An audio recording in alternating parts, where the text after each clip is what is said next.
I have so many rental properties, yet I still can't quit my job. Now, before you jump into the comments and think I've been doing property wrong, hear me out. One of the biggest lies being sold online is that you buy a few rental properties, hand over the keys, sit back, collect rent, and live happily ever after on a beach somewhere. The reality, property investing is not passive. It is an operations business, cleverly disguised as an investment. And after years of investing, managing tenants, dealing with maintenance issues, chasing arrears, replacing boilers, and building airtight systems, I've learned that property is far more about operations than it is about bricks and mortar itself. So today, let me give you the unvarnished truth about property investing. The part nobody wants to talk about because it doesn't sell courses. The good, the bad, and exactly why, despite owning so many properties, a lot of investors haven't still walked away from their day job. I, like many other investors, have been in the game for so many years and have built a sizable portfolio. Like many investors, I started with the absolute dream of financial freedom. The idea that one day the rental income will magically replace my salary and I would never need to do a hard day's graft again.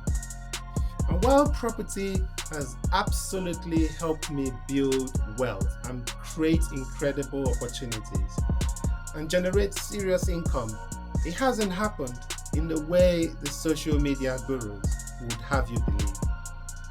The biggest lesson I've learned, and the one you need to write down right now, is this: buying the property is the easy part.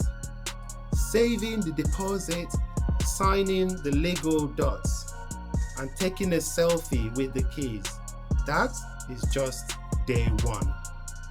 Running the property is where the real work begins, and that is exactly where most novices criminally underestimate what they're getting into. Property is an operations business, but most people focus purely on the purchase, finding a below market value deal, securing the mortgage, completing the purchase. But once a tenant moves in, you're no longer just an investor, you're effectively running a business. Every single month, you need to manage rent collection, and trust me, chasing it when it's late. Maintenance, preventative and reactive issues, contractor relationships, finding tradespeople who would actually turn up when they said they would, tenants communication, handling disputes, questions, and emergencies, AST renewals and compliance, gas safety, EICRs, EPCs. All these are things you have to deal with. Inspection and void period, unexpected repairs. All these aren't investment activities. These are all operational activities. And if your operations aren't absolute airtight, your profits will disappear faster than you can blink. My experience with property managers. When I bought my first property, I thought hiring a property manager or an estate agent or letting agent was a no-brainer. The typical advice is just get a letting agent and that's it. Let them handle it. I assumed they would look after everything while I sat back and enjoyed the income. But that was not my experience. What I quickly discovered is that many letting agents are running a volume business. You're just one property among the hundreds they have in their spreadsheets. Let me give you a prime example. I had a situation with a brand new boiler and an electrical consumer unit I installed when the property was bought. So I knew for a fact that they were fresh out of the box and they should be working perfectly. But the agent just kept sending me bills for engineer call-outs. In 1 month alone, the engineer was called out 4 times. Now, I was spinning so many plates with my other businesses that I just paid the initial invoices without properly looking. But when that bill hit 4 times the usual amount, that's when I actually checked. It was for the exact same boiler call out every time. I went back to the agent and said, why on earth are you calling an engineer 4 times to a property without asking them to actually investigate what the core issue is, rather than just paying them to pop over and flip a switch? If that letting agent cared at all about my capital, they would have done the needful, but they didn't. No diagnosis, no root cause solution, just repeated call out charges, skimming off my margin. That was one of the defining moments that made me realize that nobody will ever care about your property the way you do. This is where so many new investors get chewed up and spat out. Run the numbers. The property looks like it will generate £800 a month in cash flow, right? Brilliant. Okay. But what happens when the boiler actually breaks in December? What happens when the roof leaks? What happens when a reliable tenant loses their job and falls into arrears? Or when the property sits empty for 6 weeks while you're waiting for contractors to finish a refurb? Suddenly, that £800 disappear, and in some months, you would actually lose money. That's why I've learned that whatever monthly cash flow number you calculate on your spreadsheet, it's wise to be incredibly conservative. Cut it in half, because property has a funny way of introducing expenses you never saw coming. And here is why most investors still need other income. Here is a dirty secret of the property industry. Many investors don't openly talk about where their emergency money comes from. The reality is, many landlords use incomes from their day job or other businesses to support their portfolio when unexpected surprises arise. 1 month, you might make £10,000 on a flip or just a great rental month. The next month, you can drop £2,500 replacing a commercial boiler, or £1,500 dealing with an eviction. Without other income stream, that becomes really difficult to manage. That's exactly why a lot of us run other businesses or still work a day job. Not because property doesn't work, it actually does. But having additional income provides security, flexibility, and financial resilience to weather the storm without losing sleep. But tight operation creates profit.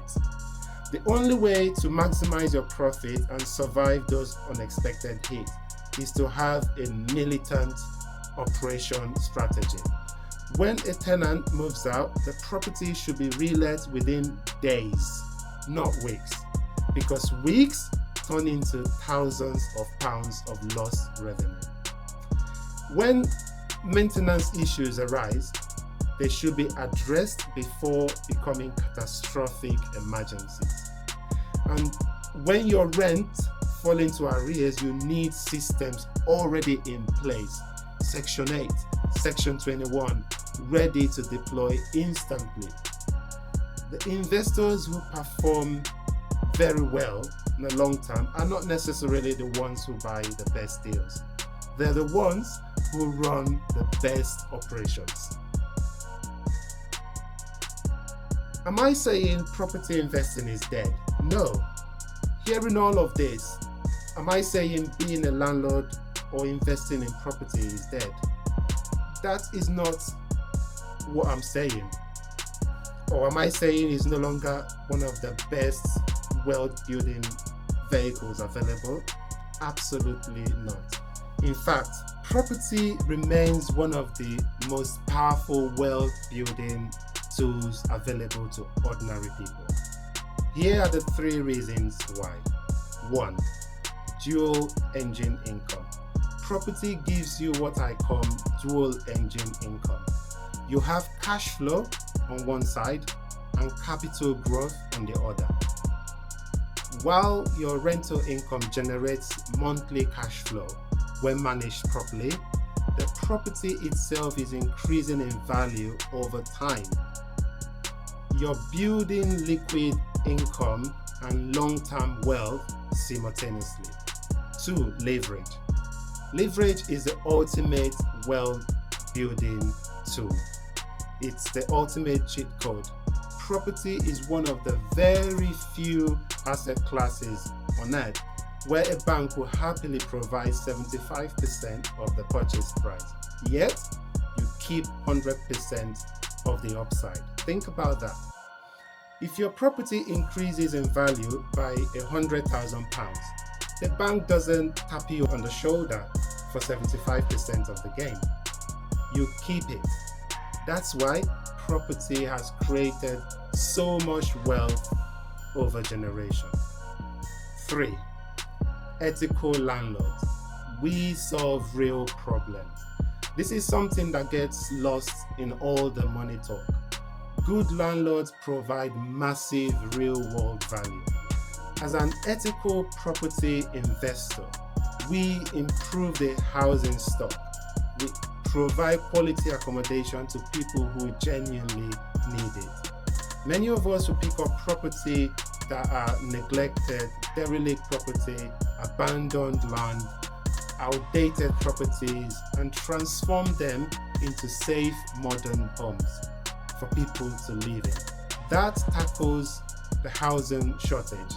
It improves local communities and provides families and young professionals with stability and safe living conditions. Property isn't just about profit. Done properly, property has a genuinely positive impact on people's lives. And here are my key takeaway. If there's anything I want you to take away from this video, it's this. Property investing is not passive. Property investing is a business. Buying the property is the easy part.